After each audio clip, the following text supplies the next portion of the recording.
Welcome to another segment of the Nonprofits. And today we are going to head over to California because throughout the COVID pandemic, against legal orders of the local community, the Calvary Chapel San Jose continued to hold services.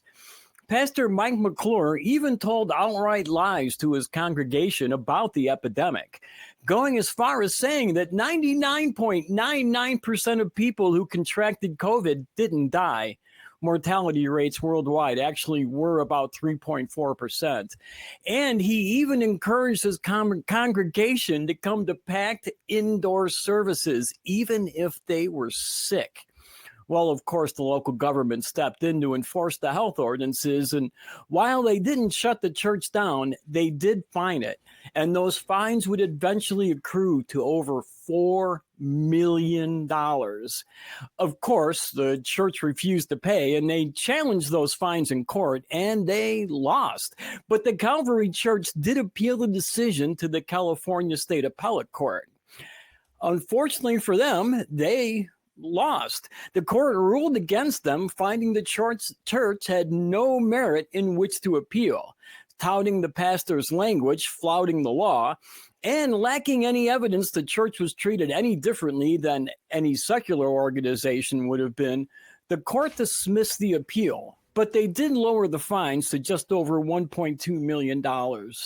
This story is from The Friendly Atheist by Hemant Mehta, and it was published on April 25th, 2025. Now, Eli, do you see any patterns here? Yeah. I mean, Christians kind of do this thing all the time. They take a thing that's happening and they find a reason to hate it. And then they call it like violating their religious freedoms, like because it exists and they hate it. And like, of course you have the right to not like something. Like, I hate almost everything. You have the right to not like that something happens, like going to the DMV for any reason whatsoever. But like, that's where your freedom ends. It's not like when something doesn't go your way that you can, then force your preference or your experience or what you see as like your default onto everyone else, for the purpose of making yourself comfortable at everybody else's expense. That's just not the way that it works. Yeah, I agree. Jason, did this incident remind you of anything else? I'll tell you, man, it's interesting because I think in any organization structure that people rely on for information, they have a responsibility, especially if you have a business front, billboards and signs and parking spaces. What it reminded me of was how Google has an ethics committee. And one of the things they deal with is the effect of the algorithm on people. And they realize that they have a level of responsibility. Now, I don't know how serious they take it, but a level of responsibility because they're steering people's thoughts.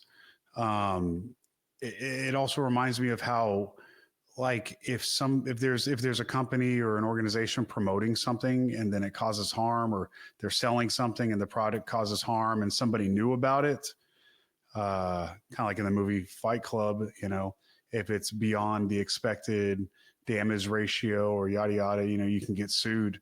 Like, you have to take responsibility for the product that you're selling. Now, the problem is that we have these places that actually have billboards and parking spots and business fronts and gift shops and other services that people pay for, but they're not being treated like a business. So the ability to hold them responsible, while we can hold them, I guess, morally and socially responsible legally where it really hurts you,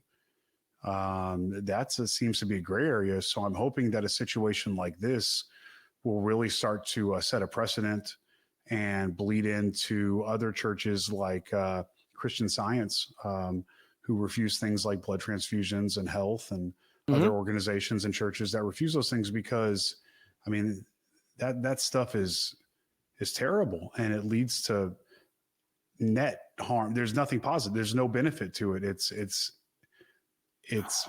evil. If that's a real thing, it's malignant and needs to be cut out. And I think the only way you can really harm these people, like, the LDS and stuff like that, is to hit them where they really care, and that's their pocketbook. So for people who hoard wealth and resource and security, if we can take those wealth, those resources and that security away from them, I think that's the best way to kind of takes away their financial base to spread more of this, right? Yeah, and exposes them for what they really are as a business. So one of the things that I see here that I really see, and one of the problems we see with religion a lot, is that it's this idea that no matter what, you're protected by Jesus and you can't come to any harm. Now, I don't have any statistics to back me up on this, but I'm willing to bet that there are hundreds of thousands of people that have died while they believed that Jesus was ultimately going to save them.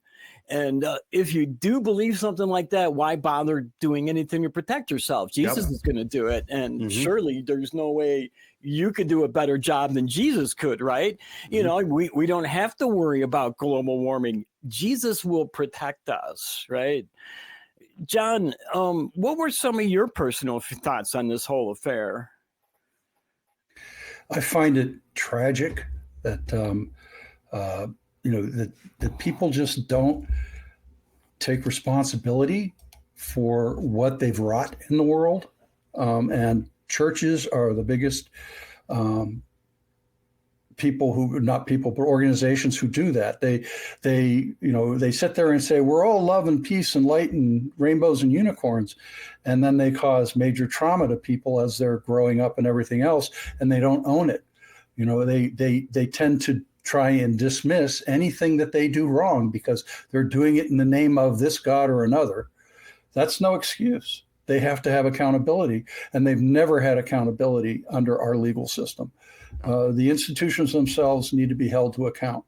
If it was a business that did this, there were businesses that did half of what churches do, a quarter, a tenth of it, they would be out of business. They would be put out of business because they would be considered a threat to the society.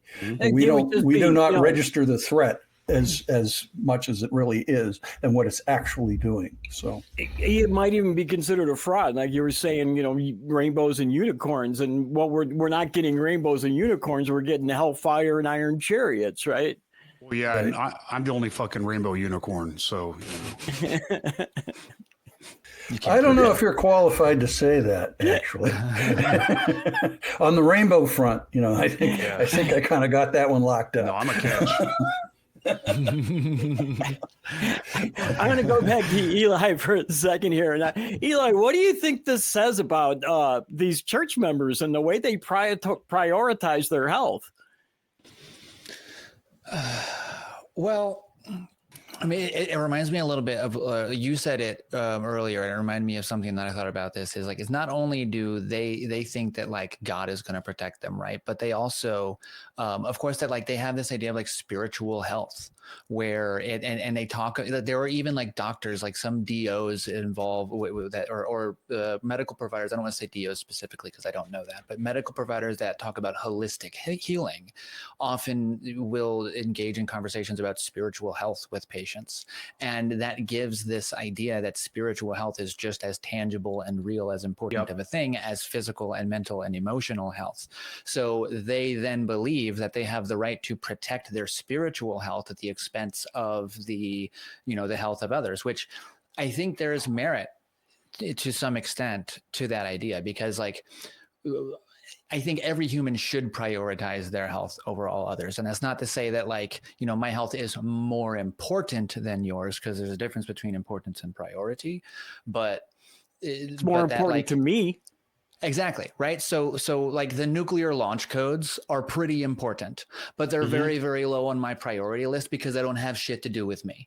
So like just putting it bluntly. So my health and my well-being has the most to do with me of anything. So that's what I'm going to and I think that's reasonable for every human to do that. But spiritual health isn't a real thing. At least insofar as we can demonstrate, right? Like spirits, we can't demonstrate the spirit to be a real thing. So we can't demonstrate spiritual health to be a real tangible thing that has an effect on your life. And therefore you don't have the right to place that above the physical, emotional, and mental well-being of LGBTQ plus people, women, minorities, other marginalized groups, whatever it may be. That you don't get like it's or in this case with the COVID, the COVID restrictions, he just wanted to protect his pockets. He would have made less money if everyone stopped going to church than he would have if they all kept going. So he's like, no, they like turn it into religious persecution. Now you're a bad Christian or a bad Baptist or whatever if you don't go to church, and he gets to keep the money. Even though they were paying him to keep paying his employees anyway. I live in a state where we had mandatory lockdowns of all non-essential businesses, and I had to close my store for almost 3 months. I didn't make any money at all. So I get it. I get it. I mean, imagine if you could have actually lied. Those people that come into your shop and try to claim that there's like spiritual healing benefits from your rocks and shit like that. Yeah, they'll heal your COVID, right? No, these rocks protect you from COVID. Dude, you could have literally run a grift and got a couple of those people. I couldn't have though, Jason, because I wouldn't have been able to sleep at night. Because you have morals and ethics. That's why I got out of that business to begin the whole New Age business to begin with. I thought you were an atheist and you had no foundation for your morality. I mean, so you don't fuck people over while pretending to heal them and like getting them sicker. Yep. I mean, that's crazy, man. I mean, every chance you get, right? As often as I want to. As often as I want to, and since I don't want to, that's not very often, right? So, Jason, how do you think this type of religious fundamentalism has affected the world as a whole? Well, I mean, come on, man. I know, but what do you think? I think the way religious fundamentalism has affected the world is that it has subjugated people's ability to critically reason and look at facts that are plain as day in front of them and be able to engage with the world how it is. I mean, we have very new research from Rice University. I think it was 2 studies that studied indoctrination by fundamentalism in the developmental years. And so what they see, and I brought this up before in this conversation, in a similar conversation on here, the neural pathways are different and they're screwy. It's the most scientific way I could put it, right? But it's what we see literal physical damage created by indoctrination. So it physically hinders your ability to critically analyze the world.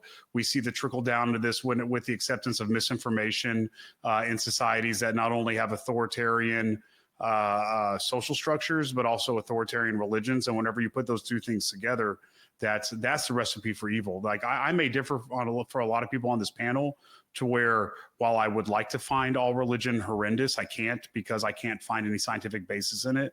But the religion that I find horrendous is a totalitarian, authoritarian religion. And especially whenever that is coupled with a political structure that is also authoritarian, totalitarian, because you can't figure out the chicken or the egg in that situation. It all works together to support each other.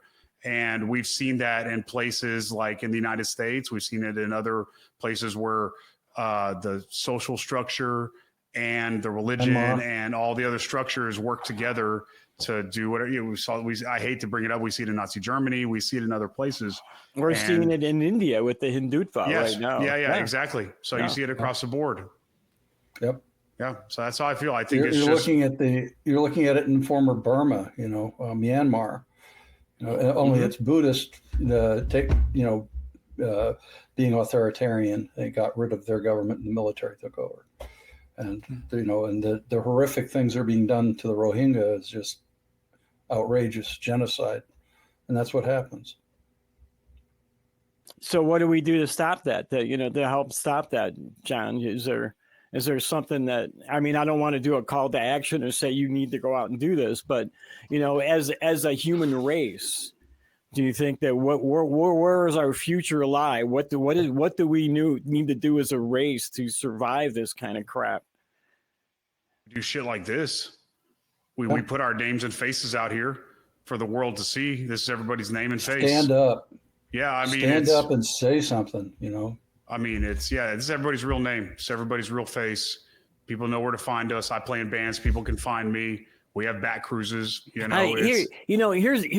a question how do you get other people to want to stand up?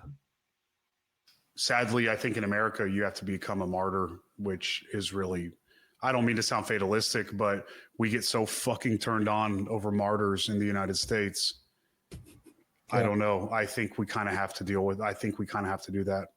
But that's just me. I think it's really going to be hard because Americans are very culturally greedy. It's not that, I'm not saying that people are bad because of it, but we've been raised to take care of ourselves.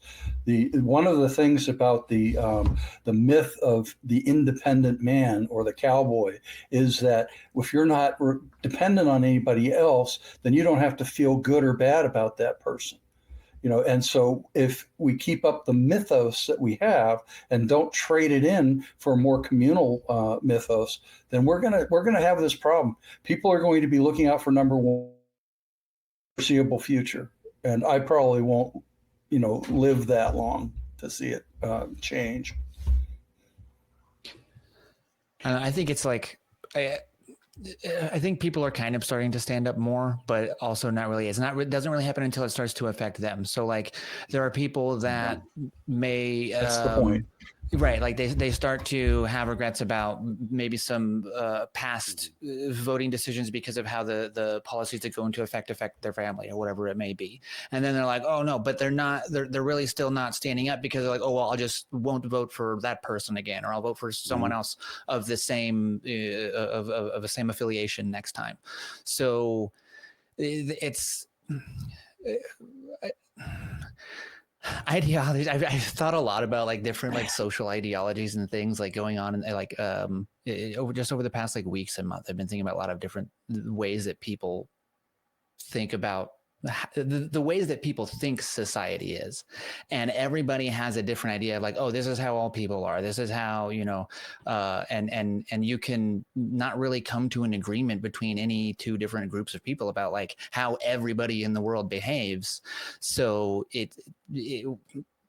they're reacting to everybody else based on their own framework where they assume everyone's reacting this way and everyone's kind of doing this own thing or their own thing and different things. And so you've just got all these different people who aren't seeing each other as they are. They're seeing each other as what they've been told. And that's not just like across races or across religions. That's just like, that's across neighborhoods. That's across, school districts. That's all over. That's ubiquitous. So, I mean, I think until that sort of thing stops and we realize that the system isn't broken, it's working exactly as it's designed and it needs to be destroyed. That's when I think. Yeah, unfortunately, I agree. I want to get back to this story though a little bit. I for one was really glad to see the courts uphold the fines, although they did drop some of them. I think they mostly dropped the interest and the late fees and that kind of thing, and just went upheld the actual fines. They didn't show the church any favor though, and or on the other side of the coin any prejudice of any type just because they were a church, and I think that was a real victory for the courts here. I hope we see more of this in the future, especially with things like electioneering laws. Yeah. Something that I was a little bit worried about earlier in this segment, to be honest with you. But I know there's a lot of churches out there with pastor or minister up in the pulpit telling people who to vote for, and that's illegal. And I think we need to see more of that stop. So churches are the most apparent fucking grift. It's if it weren't for the culturally relative daily saturation of it, it would just be called out as the biggest grift scam. It's gross and it's in your face. And I think because it's so in your face that people are like, oh no, like they just can't let them fucking believe it because there's so much at stake. Like you said, their neighborhood, their school districts, that's what's at stake for so many people. And it's people like what we do and this whole thing and standing up, like that's a huge outlier. Like it really is. The nuns are becoming bigger and bigger, but the nuns are just no affiliation. Those who are actually speak against and put themselves, like we're an outlier. We're on the curve on the bell. You know what I'm saying? And or where are the tips? And so I'm kind of a fatalist when it comes to this stuff and a huge pessimist, because we look at where the populations are actually booming in the world. People always celebrate this decline of religion in the West. Yeah, that means nothing, because the countries and the nations right now that are booming in population are the most religious countries. Developing nations right now, especially on the African continent, Africa, yeah. are insane. Like Niger are just so religious and so saturated, and their population is intense right now. And they only see it ramping up. The most recent Pew Research shows religiosity on a massive upswing. So this whole 30% none, look, it's great. No, that's bullshit. And we're in a global fucking world. So if we're pretending like there's borders at this point, that's ridiculous too. So I don't see much hope, but I don't know what to say. I have a hard time with it. We're getting near the end of this segment, and I wanted to bring this up. It may be a non sequitur, maybe not, but I did want to touch on it before we left this segment. I often have people tell me that I shouldn't speak out against New Age religious ideals because they aren't out committing genocide. Nobody's holding a wicked crusade or a jihad or an inquisition. So it's just because they're not out there actively harming people, I shouldn't speak up against it. Now, if you think what this pastor did was harmful, to me, that is no different than telling someone that you can heal their sickness with a fucking rock or by adjusting their energy. Medical harm is medical harm, no matter what religious ideal it comes from. And if your strongly held religious beliefs does not trump actual reality. And if you want to believe true things, you will definitely not be involved heavily in religion. Exactly. And just as an aside, this is a non sequitur. Did you know you can get some really cool merchandise from the nonprofits and the other fine ACA shows just by visiting tiny.cc/ACA merch? And to get more really, really, really cool stuff from me, Eli, Jason, and Jonathan, and the other great nonprofits, all you got to do is click right here. And don't forget to like and subscribe.